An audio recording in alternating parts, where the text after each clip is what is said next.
Okay, thank you for everyone for joining. My name is Joseph. I am the co-founder and director of Future Fashion Fair.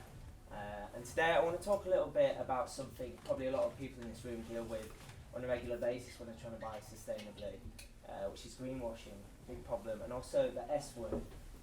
How can we define what the S word is?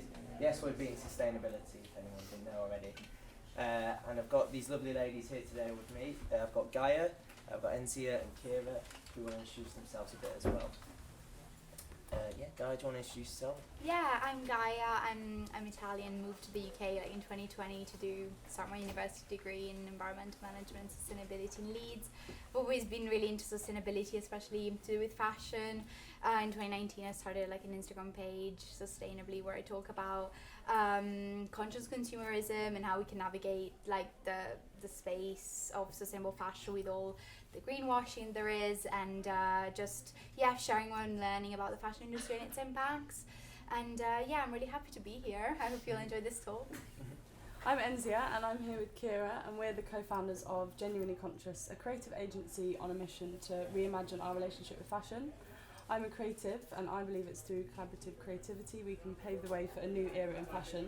I've got 4 years industry experience from communications to content creation, so I've seen firsthand the detrimental effects that fashion has had on the planet and the people. Yeah, as you said, I'm Kiera.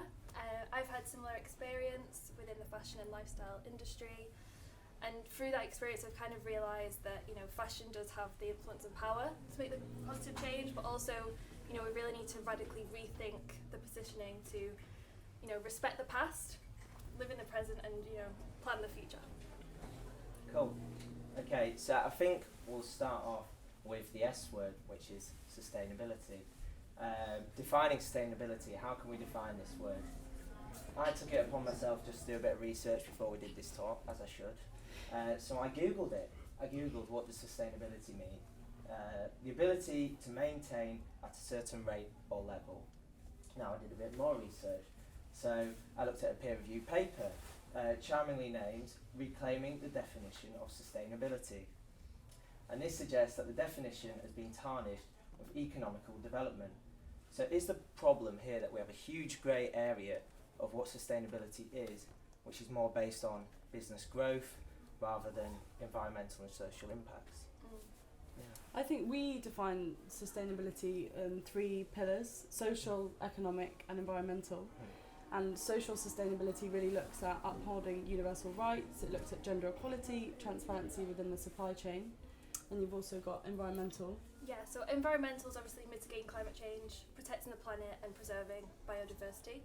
And then obviously lastly is economic. So economic's the one that looks at the social and the environmental and how we can look into that without actually affecting the economic growth. So obviously all 3 of them, once they're balanced, and I think it's very easy to forget one of them, but they all need to be holistically looked at to really champion circularity. Yeah. Guys, Yeah, definitely. I think sustainability has just been used everywhere, so people might be confused about what it actually means. But yeah, I definitely agree about the triple bottom line and finding a balance between the 3 pillars. And I think just we need more genuine efforts rather than as we're going to talk about later, there's lots of greenwashing around which might confuse people. But yeah, I think it's just staying within the Earth's boundaries, which are often testing, especially through overproduction and the exploitation of natural resources and labor. So I think if we respect land and the people, I think we can achieve true sustainability and step away from infinite economic growth, which lots of companies in the system are really pursuing. So just different way of engaging with people and planet, I think. Yeah, I think one of the problems I see at the moment is that there is no definition or defined testing regulations around sustainability within the industry. And is that we find all these brands say that they're being sustainable, but the consumer doesn't know what that means, the brands don't know what it means, and the manufacturers don't. So is there a way we can communicate that better to the brands in a way that is a clear definition of how they can go forward? I think it's not being regulated, that's the problem. So every brand has set their own definition, which just confuses people. We need proper standards and sanctions as well if brands don't respect certain rules. So. I mean, you have the United Nations Sustainable Development Goals, and if you do look into brands, but it's up to the consumer to do the research. And they do say they're dedicated to some, but not all of them. You've also got the European Green Deal, which has just released a new paper around circularity. So you do have these global initiatives, but it's the governments that really need to put the policies and regulations in place so they can adhere to them. Yeah, like France has done something around extended producer responsibility, where companies have to pay a tax for every garment they sell, just so that we have the funds to properly recycle and dispose of them correctly. So yeah. And in the UK as well, they've just released on Monday, 1st of April, the plastic tax. So if brands continue to produce plastic packaging, they'll have to pay tax on that as well. Yeah, and it's the watchdog as well, the greenwashing guidelines that they've set in the UK. Yeah, I think certification standards like B Corp's my favourite. I always mention it, so I'm constantly looking into that. But it's a lot of brands don't know really how to start, or they have that goal, but they just don't know what it actually is. The goal, they want to be sustainable, but like you say, what is sustainability? So certification standards is just setting that top line for everyone to kind of work together to get that industry standard. Yeah, and I think, like you say, certifications are a massive one. It's what the problem is now. I also see is that there's lots of certifications, and they all have specific guidelines as well, and that makes it then become an even more blurred line. Just to give context, do you want to explain what B Corp is a little bit? Yeah, so B Corp is basically a standard that they'll provide for brands. So it's basically, they factor into all the accounts, so social, environmental, and economic in their own little terms. So basically, if you wanted to register to be a B Corp, they will register you, but you have to literally meet all standards, and they'll literally go through your whole supply chain and say, for example, transportation isn't met to standards, so you won't be able to be a B Corp. So you really have to have every aspect of your supply chain at that standard to be able to be certified. So yeah, every time you see a B Corp label on a packaging, you just kind of, it's that extra certification. As a consumer, you kind of know that you can trust that brand. Yeah, it's very holistic compared to other certifications, which usually just look at one aspect of the supply chain. Exactly, yeah. Nice. Yeah, so we've kind of gathered a bit more of an understanding of when we want to buy sustainably. We can look at certifications, we can even look at materials as well. I think a big problem that I face is that understanding what is a sustainable material. Now, I'm sure you've all seen organic cotton also been done, recycled polyester being embedded into products.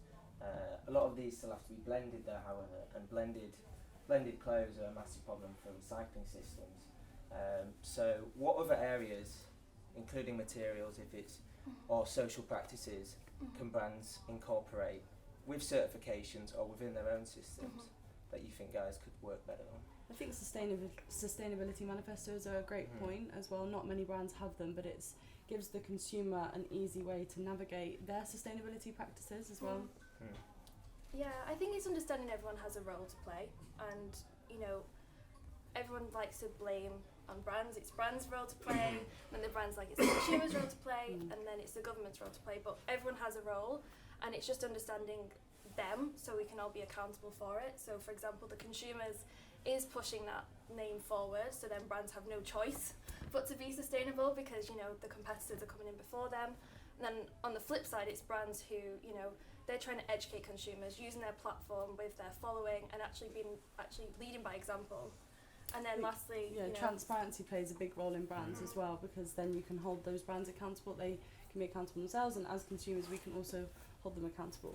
But yeah, I guess on the other side of that, you've got the governments as well, as I was saying earlier, that needs to put these regulations in place so then everyone's role can be equal.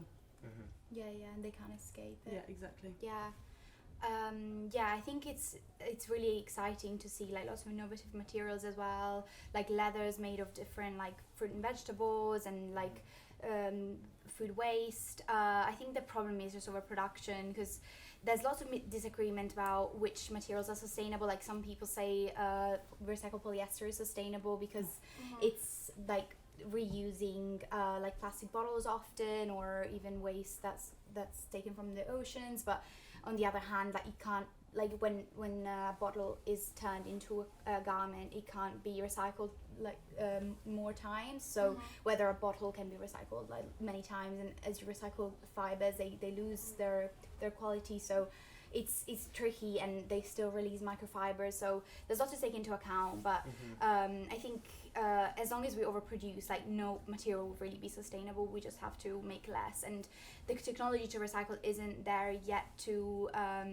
deal with the amount of products we're making. So I think that's something that needs to be taken into account. Yeah, I do know as well that recycled polyester can currently only be made through bottles, as it's an easier process to recycle, but you can't actually do it through textiles yet as well.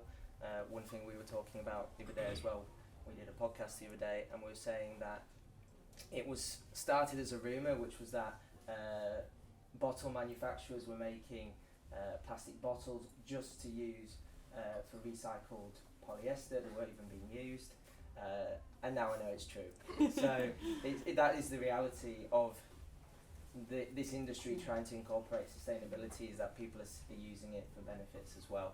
Yeah, even like I talked to someone from the Your Foundation, which is like an NGO in Ghana that's trying to deal with like clothing waste that we ship off from the Western world to like countries of the global South, and they've said that many times like bottles are like plastic is dumped in the sea just for brands to say we're using ocean plastic to make clothes. So it's very much like it becomes a marketing ploy, and so it's just very confusing for people to realize what are we doing. I think for me, like secondhand is like the safest option. Yeah, it's also the production of actually regenerating these materials and all the greenhouse gases that gets emitted into the atmosphere as well. Yeah, I think we already have on this planet an abundance of materials that can be utilised. As you can see with the fair today, we've got tons of vendors who reuse materials and upcycle all materials as well. I think that can bring us on nicely to greenwashing, I think. So I'd like to sort of get your takes on experiences you've had with certain brands that maybe you've worked with or just witnessed, and sort of see what... Yeah, I think with greenwashing, you know, there's a lot of competitiveness.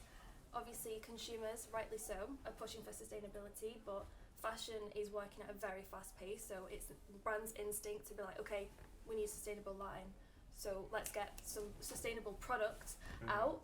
So instead of actually looking at the supply chain that's currently existing, it's just an extra line. So in reality, there's more product being out. They've got the sustainable line, but then still the unsustainable practices that are happening. Yeah. So that's greenwashing firsthand, you know, they're covering up what's already happening and just being like, here's a sustainable product for you.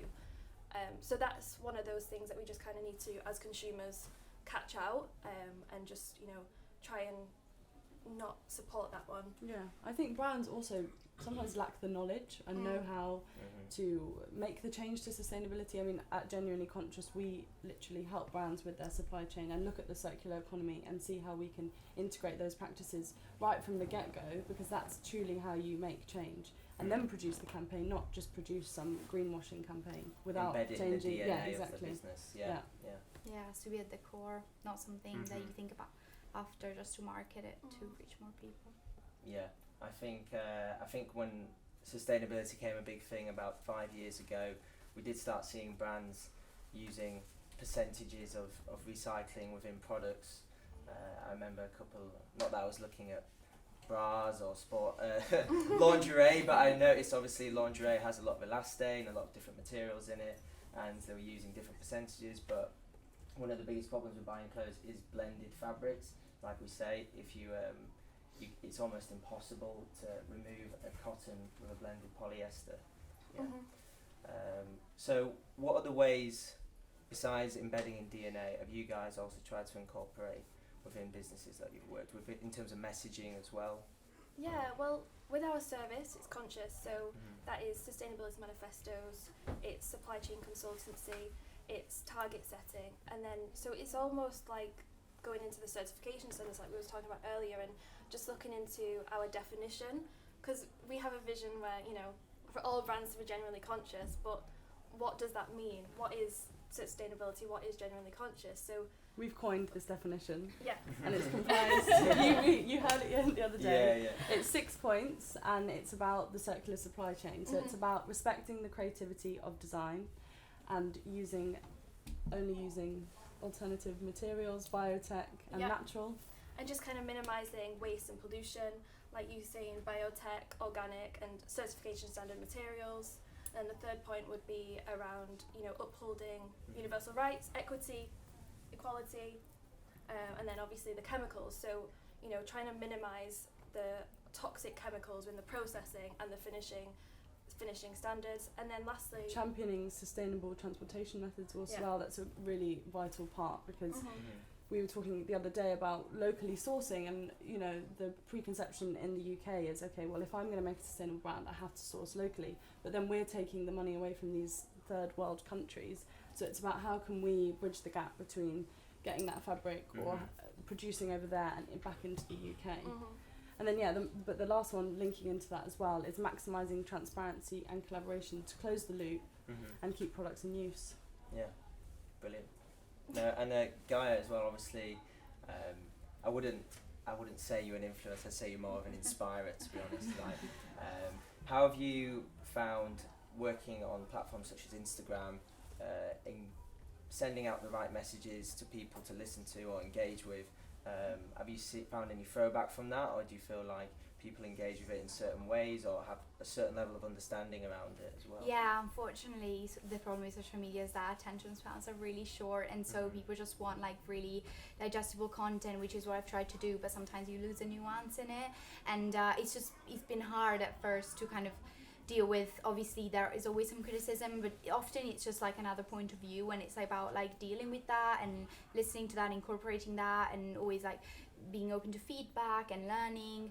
I think there's lots of potential with social media to like educate people, but at the same time we need to be to look beyond just what we see on Instagram, because it's just so easy to think like we're experts in something just because we've read a few posts. But it's always good to like educate ourselves further and read more, and just look more into the context of things and the different nuances, especially with sustainability. Like it's so hard for me, like I get asked so many times like tell me what a sustainable brand is, and it's difficult because as long as you're making new products, you're always going to have an impact. And to me, sustainability is, are you doing more harm than good? Like, I mean, you should be doing more good than harm. But that's difficult because as you're putting new products out there and this product's going to end somewhere, then how would you ensure that you're leaving a positive impact on the planet? So I think we kind of need to move away from this concept of like consuming our way to sustainability. It should be more, as Low Fashion Season said before, like it should be more an inner approach. Change, yeah, exactly. Yeah, I think as well, a lot of people don't really know where to start when it comes, okay, how do I change this lifestyle? And I think they, like you say, they look to people like yourselves. They maybe try read books, they try look at what brands are saying. How can we, as a collective, including events like this as well, how can we work together to make sure more consumers are engaging with this knowledge as well? Well, with sustainability, everyone has different lifestyles. So you're constantly being told online, do this, do that, but you might already instinctively do that anyway, naturally. So it's about looking at your personal lifestyle, not necessarily comparing yourself on, for example, you might be doing something completely different that is just not accessible for me. So, it's just being mindful about your steps and looking at your consumer habits as a whole. So, for example, if you do buy fast fashion brands, that's okay. Like I said earlier, it's dealing with the past. Right now, what can you do to help that and just kind of slow yourself down? And naturally, that will just, you can be a bit more aware. And, materials are a great alternative, but as a consumer, there's more to, just throwing away all those fast fashion brands. It's preserving what you've already got. There's so many different ways you can do that. I mean, there's even a swap shop today that's a great place to uplift your wardrobe. You can mend, you can upcycle. There's also great platforms for renting. I know I rent half the clothes when I go out now, and it's great because you have like Generation Z, we do want these Instagram-worthy disposable outfits, but it's finding this other avenue where you're not actually disposing, but you're preserving and extending the life cycle of that garment. So renting is also a great way to do that as well. Yeah, definitely being creative with your clothes. But even beyond fashion, like creating communities, really like surrounding yourself with people who care and inspiring them to do their bit, whether that's like small things like recycling and saving energy, saving water, like just I think we need to try to merge sort of like our activism and like more bigger scale actions, like both digital activism or attending protests and like more active things, and lifestyle changes, which are both important, and like just engaging more people in what we're doing so we don't feel alone, so we've got this motivation to keep going, we're more hopeful, and yeah, with fashion, like just extending the life of what we have, really, like instead of like disposing of things. And even like before we donate, we should ask ourselves, charity shops unfortunately don't sell like even half of what they get because they just get so many things, so swap shops are a great way, or just mending our clothes and like trying to make them last longer, care for them properly, just passing them on as well. Like I think we've lost that kind of culture of borrowing and giving them to our relatives and friends. Sharing more is crucial, whether that's renting or other avenues. Selling your clothes, which at least you know that they're gonna be used again, rather than if you just donate them. Like they're sitting in a charity shop, they might be shipped off to countries in the global south after. So there's so many things to consider, but you can't be perfect. Depends what you've got access to, and as long as you buy less and really think before buying, make sure that what you buy you're gonna wear and you're gonna love and it's gonna last. And yeah, I think just thinking about it, and you improve as you go, you learn as you go, and yeah, exactly. it's a process. I think obviously we have amazing range of vendors here today. However, one of our slogans is obviously talking around slow fashion, which is, again, as these guys say, it's reducing the amount we consume. And obviously, if you want to buy something from today, that's fantastic, but we also all need to slow down in terms of the amount we buy, if we need it, if it's necessary. And it doesn't also mean we need to reset and get rid of all our fast fashion clothes that we bought in the past. It means like, okay, this is what I've got now, how can I use it, how can I share it, how can I utilise it as well. So I think we can kind of round up here, guys. Going forward, what do you see Genuinely Conscious doing in terms of helping brands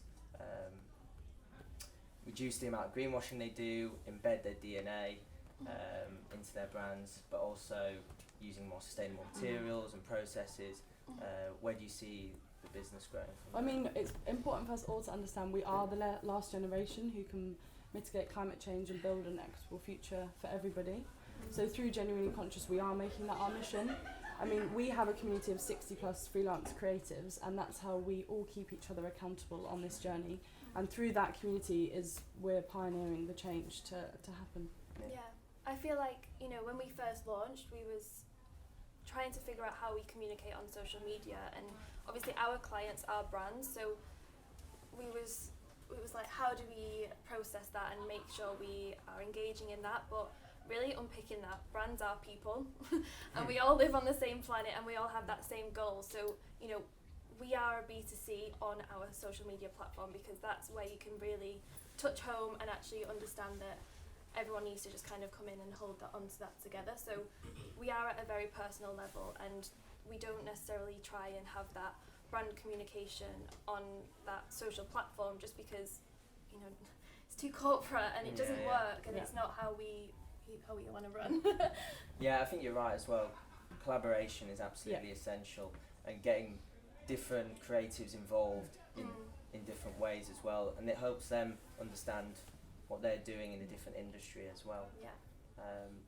And then as well for you, Guy, as an inspirer, how do you want to take sustainably the Instagram page forward and help communicate those ideas better?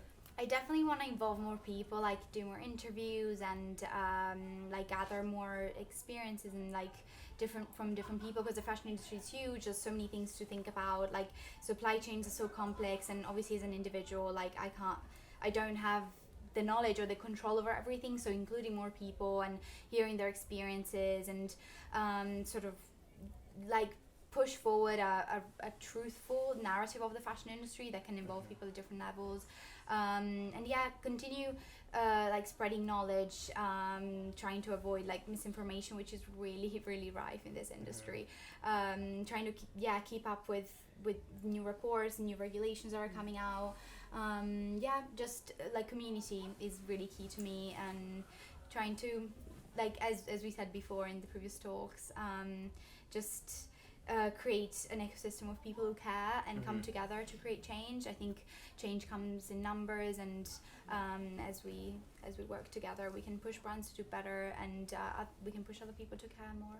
Yeah, I think we're definitely seeing like a recurring theme, which is like collaboration, community. Something we do at Future Fashion Fair is all about community, and we're hoping to grow within Manchester the sustainable fashion industry, and reinvent what was the Cottonopolis of Manchester and turn it into something more sustainable as well. So yeah, thank you very much, guys. Thank you. for listening. Thank you.